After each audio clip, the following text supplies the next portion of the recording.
मैं हूं आपके साथ पूजा। राहुल गांधी संसद संभल और सावरकर मामले में बुरे फंस गए हैं। दरअसल आज संसद के शीतकालीन सत्र का छठा दिन था और छठे दिन भी कांग्रेस पार्टी राहुल गांधी ने जमकर बवाल काटा। आज सदन की कार्रवाई शुरू होने से पहले ही संसद परिसर के गेट पर राहुल गांधी, उनकी बहन प्रियंका गांधी वाड्रा और इंडिया गठबंधन के कुछ सांसदों ने अडानी मामले को लेकर जमकर विरोध किया। मोदी अडानी एक है, इसलिए अडानी सेफ है के नारे लगाए गए। साथ ही संभल हिंसा को लेकर भी जबरदस्त बवाल मचा। पर राहुल गांधी की संभल में एंट्री बैन कर दी गई है। दरअसल राहुल गांधी ने ऐलान किया था कि वो कल यानी कि 4 दिसंबर को संभल के दौरे पर जाएंगे, पर राहुल गांधी के दौरे को लेकर प्रशासन और भी ज्यादा अलर्ट हो गया है। डीएम की तरफ से लगाए गए प्रतिबंध अभी भी जारी है और मुरादाबाद के कमिश्नर ने भी कह दिया है कि राहुल गांधी को रोकने के लिए कानून के अनुसार सभी प्रयास किए जाएंगे। साथ ही एक और अपडेट और ताजा अपडेट आपको बता देते हैं। सावरकर मामले में लगातार तीसरी बार राहुल गांधी कोर्ट के सामने पेश नहीं हुए, जिसको लेकर अब बड़ी कार्रवाई की तैयारी की जा रही है। तो संसद संभल और सावरकर मामले में कैसे घिरे हैं राहुल गांधी, आज आपको बताएंगे। चर्चा के लिए मेरे साथ स्टूडियो में मौजूद हैं कैपिटल टीवी के एग्जीक्यूटिव एडिटर राजीव जी। सर, आपका बहुत बहुत स्वागत है। शुरुआत सावरकर मामले से ही करते हैं। कल पेशी के लिए जाना था, संसद के शीतकालीन सत्र का बहाना बना दिया गया। क्यों नहीं पेश हो रहे हैं और 3 बार तो पेश नहीं हुए हैं, तो क्या बड़े कार्रवाई की तैयारी चल रही है? देखिए, मांग तो हुई है और मांग यही हुई है नॉन बेलेबल अरेस्ट वारंट, क्योंकि जो संग्राम कोल्हटकर हैं, वकील जो सावरकर के मुद्दे पर सत्य सावरकर की ओर से पेश हुए थे, उन्होंने कहा कि देखिए किस तरीके से ये मिलिंद पवार जो राहुल गांधी के वकील थे, जिन्होंने वहां पर पेश की कि संसद का सत्र चल रहा है और Rahul Gandhi leader of opposition है, इसलिए ऐसे व्यस्तता के समय में राहुल गांधी खुद पेश नहीं हो सकते। उसी सवाल का जवाब दे रहे थे और उन्होंने कुछ सबूत भी पेश किए। तो सबूत, आप 25 करोड़ रुपया अगर बैंक से लोन लेते हैं, कितना ब्याज भरना पड़ेगा? जी हाँ, कम से कम 2.5 करोड़ रुपया पहले पेश किया। न्यूज पोर्टल के कुछ साइट की खबरें डाली और उसके बाद कुछ प्रिंट मीडिया के रिपोर्ट सौंपे गए और कुछ डिजिटल एविडेंस दिए गए कि 5 मार्च 2023 को लंदन में जो राहुल गांधी ने बोला था, उसके ये सारे सबूत हैं और इसकी इंक्वायरी पुलिस भी कर चुकी है कि वीर सावरकर ने अपनी किसी किताब में ऐसा जिक्र नहीं किया कि वो 3 दोस्तों के साथ एक मुस्लिम युवक को पीटते हैं और वो खुशी महसूस करते हैं। ऐसा उन्होंने किसी किताब में लिखा है जिसका जिक्र राहुल गांधी ने किया था। तो पुलिस की रिपोर्ट है, सारी किताबें खंगाल ली गई है और उसमें राहुल गांधी के इस बयान को जस्टिफाई करने वाले कोई किताब नहीं मिली, इसलिए पुलिस ने रिपोर्ट दर्ज करने की बात कही है। हम जो बयान दे रहे हैं और जो सबूत पेश कर रहे हैं, ये पेश कर रहे हैं राहुल गांधी को उस बयान को लेकर, ताकि ये लोग कोर्ट में मुकरे नहीं, आकर स्टेटमेंट दें तो ये नहीं कहें कि मैंने ये बातें नहीं की थी। इसलिए डिजिटल प्रूफ आपके सामने है जिसमें सारी रिकॉर्डिंग है कि राहुल गांधी ने उस प्रेस कॉन्फ्रेंस में ऐसी ऐसी बातें कही थी और उसके बाद जो मीडिया में खबरें छपी थी, प्रिंट मीडिया के कुछ कटिंग थे और ये सारे सबूत उन्होंने पेश किए। उसके बाद पेशी को लेकर बात हुई कि राहुल गांधी बार बार भाग क्यों रहे हैं और मिलिंद पवार ने जो बात कही थी कि राहुल गांधी अभी नेता प्रतिपक्ष हैं और संसद का सत्र चल रहा है, तो इस सत्र में भाग लेने के लिए राहुल गांधी यहां पर आने से असमर्थ हैं, इसलिए आगे कोई तारीख दे दी जाए जिसमें राहुल गांधी को पेश होने के लिए कहा जा सकता है। इसी पर यह संग्राम कोल्हटकर ने कहा कि संसद का सत्र चल रहा है, लेकिन नेता प्रतिपक्ष होने के कारण राहुल गांधी अगर इस 5 दिन के कार्रवाई में, 2 तारीख की बात है, ये 5 जो सेशन चले हैं, उस दिन राहुल गांधी ने क्या किया उसकी बात जरा ये बता दें। ये बता दें कि नेता प्रतिपक्ष ने इतने दिनों में संसद में कौन सी बात की। हर दिन संसद का सत्र चलता है, हम लोग भी टीवी पर देखते हैं और हम लोग भी खबरें पढ़ रहे हैं, उसमें हर बार जिक्र किया गया है कि हर दिन, जब से ये सोमवार से शुरू हुआ है, उसके बाद से हर दिन 10 मिनट से ज्यादा कार्रवाई नहीं चली। 10 मिनट में राहुल गांधी की स्ट्रेटजी के कारण राहुल गांधी वहां संसद के सत्र को खराब कर रहे हैं वहां पर वॉकआउट करते हैं, विरोध करते हैं, प्रोटेस्ट करते हैं, प्रदर्शन करते हैं। तो अगर आपको छूट दे दी जा रही है कोर्ट से, तो संसद की कार्रवाई को सुचारू रूप से चलाने में आप भूमिका बताएं। ये तो हो नहीं सकता कि आप यहां प्रोटेस्ट करने जा रहे हैं, कल संभल में प्रोटेस्ट करने जाएंगे, परसों बांग्लादेश जाने की बात करेंगे, फिर उसके बाद दिल्ली का चुनाव हो जाएगा। जैसा कि पहली बार आपने 2 बार जो स्किप किया कोर्ट के आदेश को, उसमें आपने क्या बहाना बनाया? एक बहाना बनाया कि नवंबर वाले में कि वहां अभी 2 राज्यों में चुनाव है तो राहुल गांधी व्यस्त है। उसके पहले आपने लोकसभा चुनाव की बात की, उसके बाद संसद सत्र की बात की, उसके बाद दिल्ली में चुनाव होगा, बिहार में चुनाव होगा, और फिर बजट सत्र आ जाएगा। और इस बीच राहुल गांधी कोई विदेश में कार्यक्रम आयोजित करवा लेंगे कि हमें विदेश जाना है। तो अगर ऐसा चलता रहा तो एक कोर्ट का तो कोई मतलब नहीं है। इसलिए कोर्ट की अवमानना हो रही है। और सेक्शन 174 के तहत यह बार बार जिक्र किया गया है आईपीसी में कि अगर कोई कोर्ट के आदेश का पालन नहीं करता, अगर कोई कोर्ट के समन को इग्नोर करता है, तो उसके खिलाफ नॉन अवेलेबल वारंट इशू होना चाहिए, क्योंकि ये लोगों की आदत है समन को इग्नोर करना। अब समन, ये तो ईडी का समन इग्नोर कर सकते हो, सीबीआई का समन इग्नोर कर सकते हो, उसमें राजनीति कर सकते हो, लेकिन कोर्ट के समन को ईडी के समन की तरह मानोगे, अगर सीबीआई के समन की तरह मानोगे, तो वकील तो मांग करेगा ही। और इसी बात की मांग की गई कि राहुल गांधी के खिलाफ एक वारंट इशू किया जाए नॉन अवेलेबल, यानी कि ऐसा ना हो कि आप एक मजिस्ट्रेट कोर्ट से वारंट इशू कर दें और राहुल गांधी दिल्ली में बैठे बैठे सुप्रीम कोर्ट चले जाए कि नहीं बेल मिल जाए। ये नॉन अवेलेबल वारंट होना चाहिए कि जब तक वो आकर पेश नहीं होते तब तक ये कार्रवाई आगे नहीं बढ़ेगी, क्योंकि कार्रवाई में हम सबूत पर सबूत दे रहे हैं और उधर की तरफ से सिर्फ स्किप किया जा रहा है।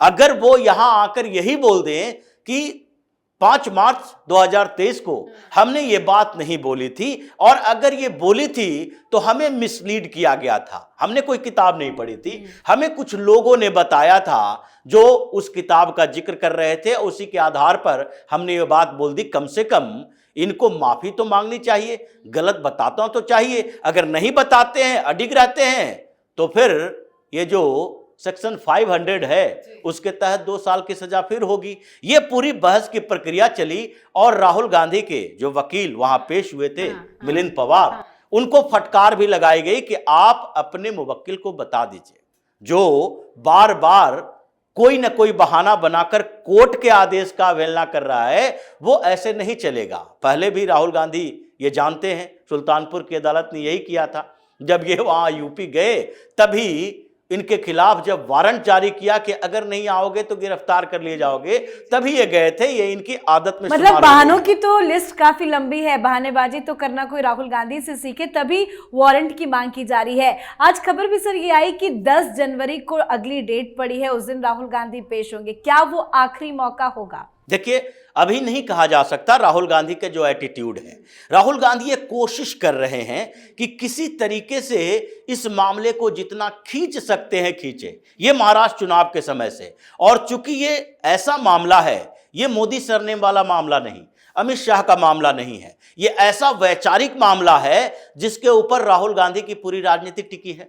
आप वीर सावरकर की बात करते हो घूम घूम कर पूरे देश में, और आज संसद में भी जो चल रहा है संभल को लेकर चल रहा है और सावरकर को लेकर चल रहा है, ये सारे के सारे एक ही मुद्दे से जुड़े हैं। क्योंकि राहुल गांधी बार बार कहते हैं ये आइडियोलॉजिकल वार है। जी हाँ। और वैचारिक युद्ध में हम भारतीय जनता पार्टी की विचारधारा, संघ की विचारधारा, सावरकर की विचारधारा, गोलवलकर की विचारधारा के विरोधी हैं। तो ऐसे में अगर राहुल गांधी इस मामले में फंस गए या कोर्ट में पेश होने के बाद इनको लगा कि अब तो माफी मांगने के अलावा कोई रास्ता नहीं तो जेल जाएंगे, तो ऐसी स्थिति में ये बीच बीच में ऐसे अटक जाएंगे कि माफी मांगनी पड़ेगी। ये तो कोई है ही नहीं इनके अंदर गट्स कि वो जेल जाने के लिए तैयार रहें। जेल जाने की तैयारी होती तो ये पहले ही इन मामलों में जमानत नहीं लेते, कह देते हमारे पास जमानत के लिए, मुचलका के लिए 50,000 नहीं है, हम सीधे तौर पर जेल जाएंगे। अगर गांधी सरनेम रखते हैं, बार बार कहते हैं ये कि हम गांधी हैं, गांधी है, सावरकर नहीं है, तो गांधी ने क्या किया था? गांधी ने नील सत्याग्रह के समय जब पश्चिमी चंपारण गए थे, इनके ऊपर मुकदमा दायर किया गया और इनको जमानत की बात की गई, बोले मेरे पास पैसे नहीं है। जुर्माने की बात की गई, बोले मेरे पास 1 रुपया भी नहीं है, आप जेल में डालो। मजबूर होना पड़ा कि जेल में भेजें या फिर इनको बाहर छोड़ दें। तो इसी तरीके से अगर आपके अंदर गट्स है तो जमानत लेते क्यों हो? ये 50-50। Hey, how much time would it take you to make a PowerPoint presentation?